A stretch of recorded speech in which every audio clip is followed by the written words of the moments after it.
Radhe Radhe students, I am Anuradha and you watch commerce with Anuradha. पिछली class में मैंने अकाउंट्स का meaning, definition and book keeping and accounting में difference कराया था और 5 बेसिक टर्म्स कराई थी। लेकिन आज मैं आपको 15 बेसिक टर्म्स कराऊंगी जो कि आपको आगे अकाउंट समझने में हेल्प करेगी। अगर आपने पिछली क्लास नहीं भी देखी है तो कोई बात नहीं, मैं आज आपको अकाउंट का मीनिंग और 15 बेसिक टर्म्स करा दूंगी, तो उसी में वो 5 टर्म्स भी हमारी कवर हो जाएगी। तो आज की वीडियो पूरी देखना और स्किप मत करना। स्किप करोगे तो आपको समझ नहीं आएगा, और यूजफुल लगे तो लाइक, शेयर एंड सब्सक्राइब जरूर करना। तो शुरू करते हैं हम अपनी आज की क्लास। तो हमारी फर्स्ट टर्म है ट्रांजैक्शन।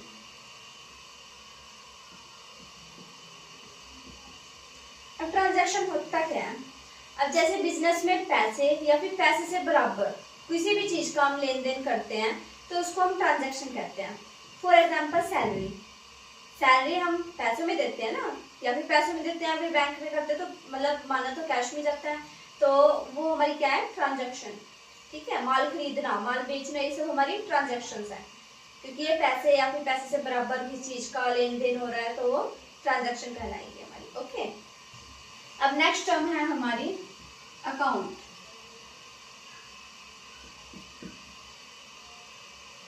अकाउंट क्या होता है?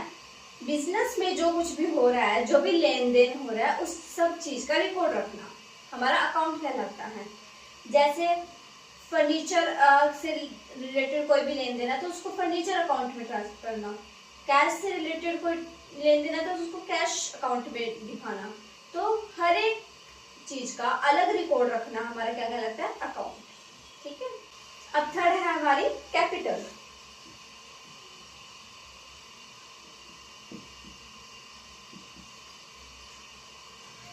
अब कैपिटल क्या होती है हमारी? जो बिजनेस का ओनर होता है वो बिजनेस में जो इन्वेस्ट करता है स्टार्टिंग में, वो हमारी कैपिटल कहलाती है। फॉर एग्जाम्पल, आपने एक बिजनेस किया, मान लीजिए ये आप हैं और आपने ये बिजनेस किया, ठीक है, तो आप इस बिजनेस को चलाने के लिए इसमें स्टार्टिंग में पैसे लगाते हो, लाइटिंग पे, सामान पे, सब पे आप पैसे लगाते हो।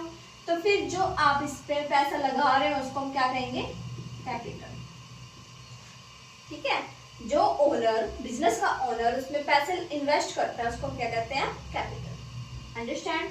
अब नेक्स्ट है हमारी ड्राइंग।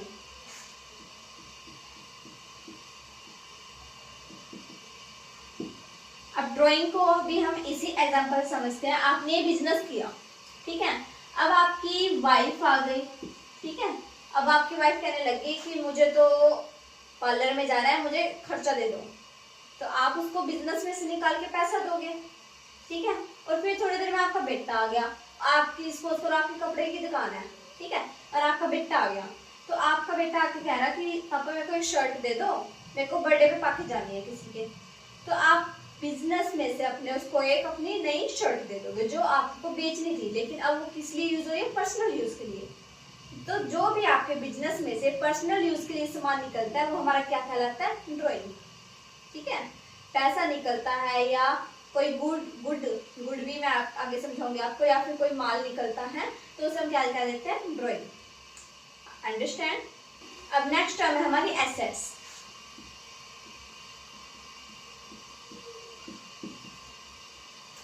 अब मान लीजिए मैं वीडियो बना रही हूँ तो मेरे लिए ये ब्लैक व्हाइट बोर्ड क्या है? एसेट है हमारी। ये क्या है? ये भी एसेट है। एंड जिस फोन से मैं कैमरे में वीडियो बना रही हूँ ये भी हमारी एसेट है। क्यों? क्योंकि हम इसका यूज कर रहे हैं, इससे हम कुछ ना कुछ फायदा ले रहे हैं। अब एसेट भी हमारी कई तरह की होती है, 4 टाइप्स की होती है कॉमनली। कौन कौन सी? Fixed asset and current asset, tangible asset,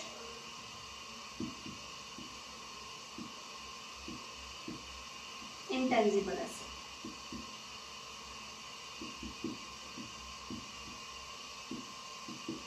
अब हमारी फिक्स्ड एसेट क्या होती है? जो हमारे पास लंबे समय तक पड़ी है वो हमारी क्या होगी? Fixed asset. For example, business में लगा हुआ आपकी लैंड, आपकी मशीनरी, ये आपके लिए क्या है? बहुत लंबे टाइम तक आपको फायदा देने वाली है ना, बहुत लंबे टाइम तक आपके पास है, तो ये हमारी क्या होगी? Fixed assets. नेक्स्ट हमारी करंट एसेट। करंट एसेट क्या है? करंट एसेट वो है जिसको हम थोड़े टाइम में, मान लीजिए 1 ईयर में हम उसको कैश में कन्वर्ट कर देते हैं, या फिर कैश खुद इसमें करंट एसेट रहता है। क्यों? क्योंकि वो ज्यादा देर तो नहीं रहता ना हमारे पास, आता है जाता है, आता है जाता है, लेकिन वो भी हमारी एसेट है। क्यों? उससे हम सामान खरीदते हैं, वो हमारे यूज में आ रहा है, ठीक है, तो वो भी हमारी एसेट हुई और वो हमारी हुई करंट एसेट, क्योंकि वो आ रहा है और जा रहा है। एंड सेकंड एग्जांपल लगा लो उसका स्टॉक। बिजनेस में स्टॉक पड़ा है, मतलब माल पड़ा है आपका, और वो आपने पहले परचेज किया, आपके पास आया, लेकिन आप ये तो नहीं अब आप उसको रख के रखोगे, आप उसको 2 साल 3 साल बाद बेचोगे, ऐसा तो नहीं है ना। आप उसको बिजनेस स्टार्ट कर दोगे, ज्यादा से ज्यादा 1 मंथ तक उसको रख लोगे, उसके बाद तक तो रखोगे। तो फिर जब हम किसी चीज को जल्द ही बेच देते हैं या जल्द ही हमारे पास चला जाता है, वो एसेट हमारी क्या कहलाती है? करंट एसेट, ठीक है। इसके एग्जांपल में आप कैश, स्टॉक ये सब ले सकते हो।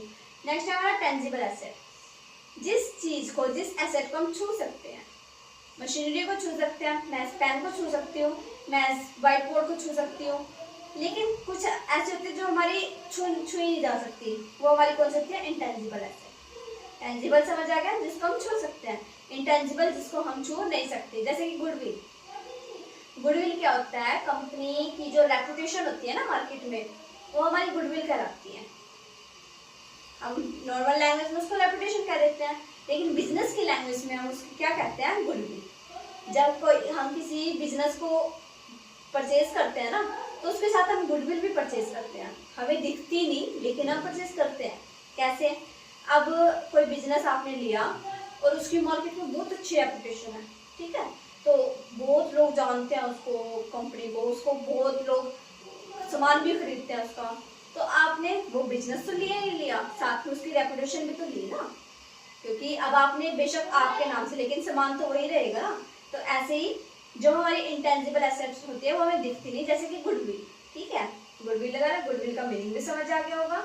नहीं समझ आया तो कुछ भी आपको चीज नहीं समझ आती, आप कमेंट कीजिए, मैं आपको शॉर्ट्स में समझा दूंगी, या नेक्स्ट वीडियो में आपके डाउट ले लूंगी, ठीक है। नेक्स्ट टर्म है हमारी लायबिलिटीज।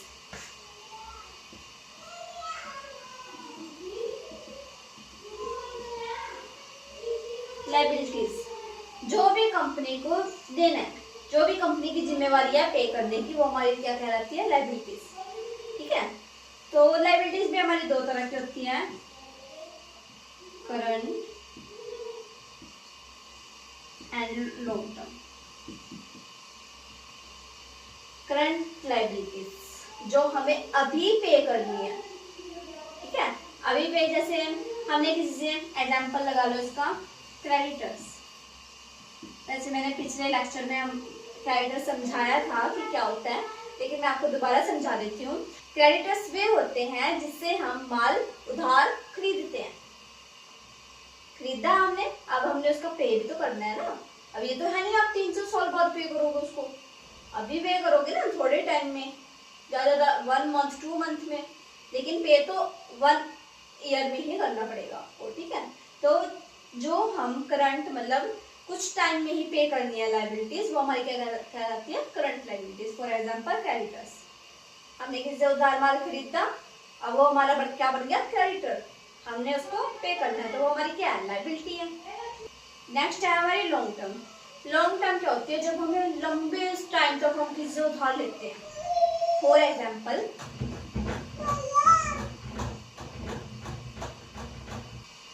Example, loan. अब हम लोन लेते हैं, अब ये तो है नहीं आप लोन को 1 साल में ही पे कर देते हो, कई साल चलता है ना आपका लोन, कई साल उसकी किस्तें चलती हैं, तो वो क्या हमारा है? क्या है हमारा? लॉन्ग टर्म लायबिलिटी है ना। ऐसे ही बिजनेस के लिए होता है। अब बिजनेस छोटे मोटे लोन तो लेता नहीं, बिजनेस तो बहुत बड़े बड़े लोन लेते हैं ना, तो जब वो बड़े बड़े लोन लेता है तो उसको चुकाने में भी उसको टाइम लगेगा, कई साल लग जाएंगे, 4 साल 3 साल 5 साल, तो वो उसकी क्या है? Long term liability.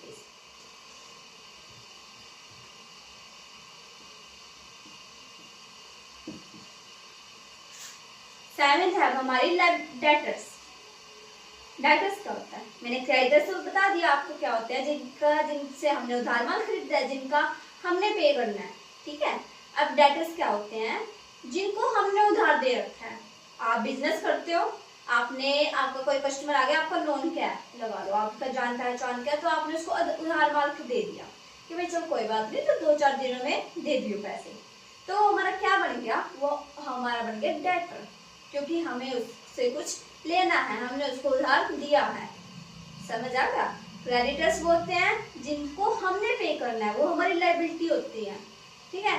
और डेटर्स क्या होते हैं, जिनसे हमें पैसा लेना है, वो हमारी क्या होगी, एसेट। एसेट होगी ना, क्योंकि कभी ना कभी पैसा तो आएगा ही, तो फायदा है हमें, यूज हो रही है ना वो चीज, तो हमारी क्या होगी, डेटर्स। डेटर्स क्या होते हैं हमारे, जिनसे हमें पैसा लेना है, हमने उनको उधार दिया है, तो वो हमें पैसा देंगे, हमें फायदा हो गया, आज नहीं तो कल हमें फायदा जरूर होगा, पैसे आएंगे, ठीक है।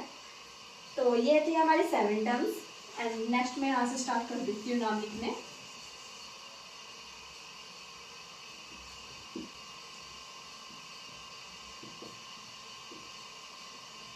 एट है हमारी क्रेडिटर्स, जो मैं ऑलरेडी समझा चुकी हूँ कि क्रेडिटर्स क्या होता है, जिनसे हमने उधार माल खरीद रखा है, वो हमारी लायबिलिटी है, हमें उन्हें पे करना है, तो वो हमारे क्या हो गए, क्रेडिटर्स। अभी मैं 2 बार समझा चुकी हूँ, तीसरी बार मैंने समझा दिया, आई होप आपको समझ आ गया हो। नहीं कुछ समझ आया तो प्लीज कमेंट करें, मैं आपके लिए शॉर्ट्स वीडियो जरूर डालती हूँ, अगर किसी को समझ नहीं आ रहा हो तो आप मेरे को कमेंट कर दो। आप कमेंट करोगे, ऐसा हो नहीं सकता कि मैं उसका रिस्पॉन्स ना करूँ, आप कमेंट करो, मैं आपको पर्सनली समझाऊंगी शॉर्ट्स में, तो एक शॉर्ट वीडियो में समझाने के शॉर्ट वीडियो डाल दूंगी, शॉर्ट वीडियो में डालने की नहीं होगी तो मैं उसको नेक्स्ट वीडियो में डाउट क्लियर करूंगी आपका, ठीक है, लेकिन कमेंट जरूर करो। अब नेक्स्ट टर्म है हमारी गुड्स।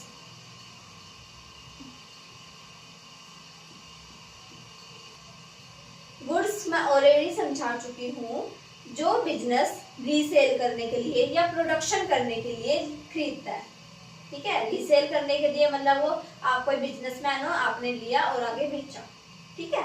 या फिर आप कोई फैक्ट्री हो, फैक्ट्री वर्ड समझते हो, जहाँ प्रोडक्शन होता है, ठीक है।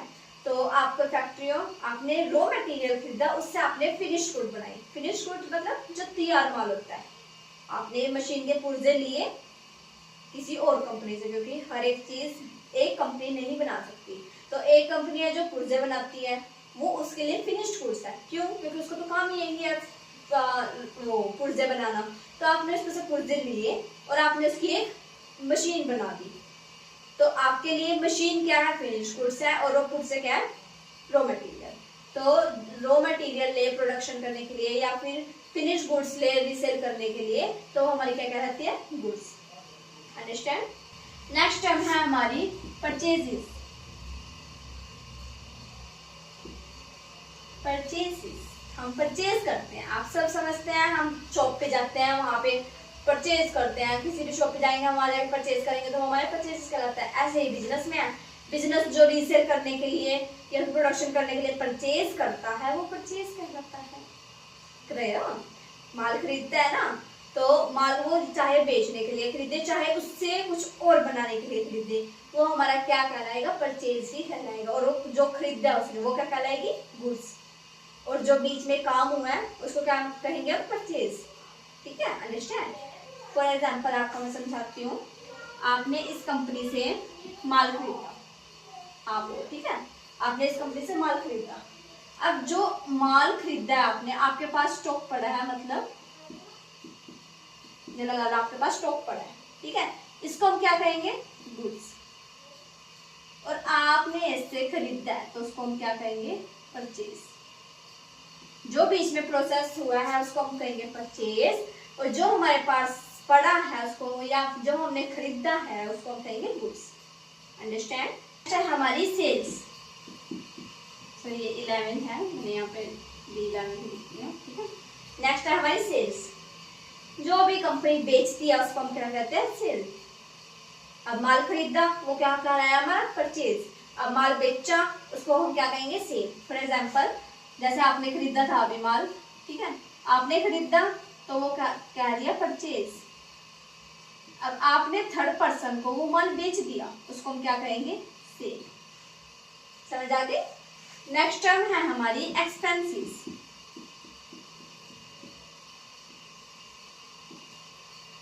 अब एक्सपेंसेस क्या होता है, मैंने पिछले लेक्चर में समझाया था, बट ऑलरेडी मैं दोबारा से समझा दूंगी, मुझे कोई प्रॉब्लम नहीं है।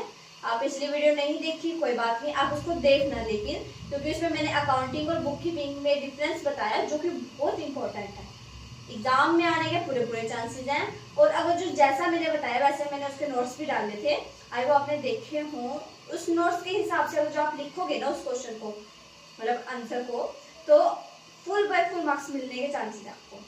इस हिसाब से मैंने बहुत ईजी लैंग्वेज में बनाया ताकि आप उसको याद भी कर सको आसानी से और उसको लिख भी सको, ठीक है, भूलो भी मत। तो इस कारण मैंने बहुत ईजी लैंग्वेज में बताया, इसलिए आप एक बार पिछले वीडियो में जाकर नोट्स जरूर देखना, डिस्क्रिप्शन में लिंक दिया हुआ है, तो आप जरूर देखना, ठीक है। तो हमारा चल रहा था एक्सपेंसेस। एक्सपेंसेस क्या होता है? खर्चे। कंपनी को या बिजनेस को इनकम करने के लिए जो भी खर्च होता है वो हमारे क्या कहते हैं? एक्सपेंसेस। समझ आ गई? अब आपको लगा लो आप एक बिजनेस कर रहे हो, कपड़े की दुकान कर रहे हो, आपने माल दिल्ली से या अम्बाड़ा से कहीं से भी लिया है, ठीक है। तो आपका जो सामान आया है, बीच में वेजेस लगे हैं ना, भाड़ा लगा है, वो अगर जो बस से आया तो बस में भी किराया लगा है, तो जो बीच का इनकम कमाने के लिए आपने खर्चे किया है ना, वो सब क्या कहलाता है? हमारे एक्सपेंसेस। एंड नेक्स्ट टर्म है हमारी रिवेन्यू।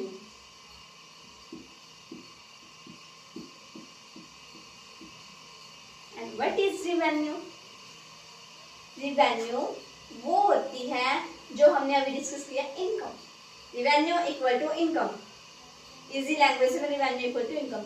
जो भी कंपनी को इनकम होती है जिसके लिए वो खर्चे करते हैं, अभी हमने जाना ना कि वो खर्चे करते हैं किस लिए? इनकम करने के लिए। तो इनकम करने के लिए जो भी खर्चे करते हैं उसको हम एक्सपेंसेस कहते हैं, और इनकम को क्या कहते हैं? हम रिवेन्यू। बस इनकम का ही लगा लो, दूसरा वर्ड है रिवेन्यू, ठीक है। लेकिन आपको ये वर्ड्स याद रखने जरूरी है, क्योंकि ना ये आगे एंट्रीज में भी आएंगे आपको, ये आगे आपको अकाउंट समझने में भी हेल्प करेंगे। अगर आप ये समझ लेते हैं ना तो आपको अकाउंट इजी लगेगा, क्योंकि आपको बेसिक टर्म्स तो समझ ही आ जाएगी। अब वो जो मैं बीच में बोलूंगी कि भाई क्रेडिटर्स हुए होंगे, आप समझ नहीं पाओगे क्रेडिटर्स था क्या, ठीक है। तो ये अच्छे से समझना, कुछ ना आए तो आप पूछ सकते हो। तो रिवेन्यू हमारी क्या होती है? इक्वल टू इनकम, ठीक है। चाहे मैं इसके आगे लिख भी देती हूँ ताकि आपको वीडियो में अगर आप स्क्रीनशॉट ले तो आपको समझ आएगी, ठीक है। Equal to income. Next term है हमारी 14th, profit and loss. What is profit and what is loss? You totally understand. आपको अच्छे से पता है कि प्रॉफिट क्या होता है और लॉस क्या होता है।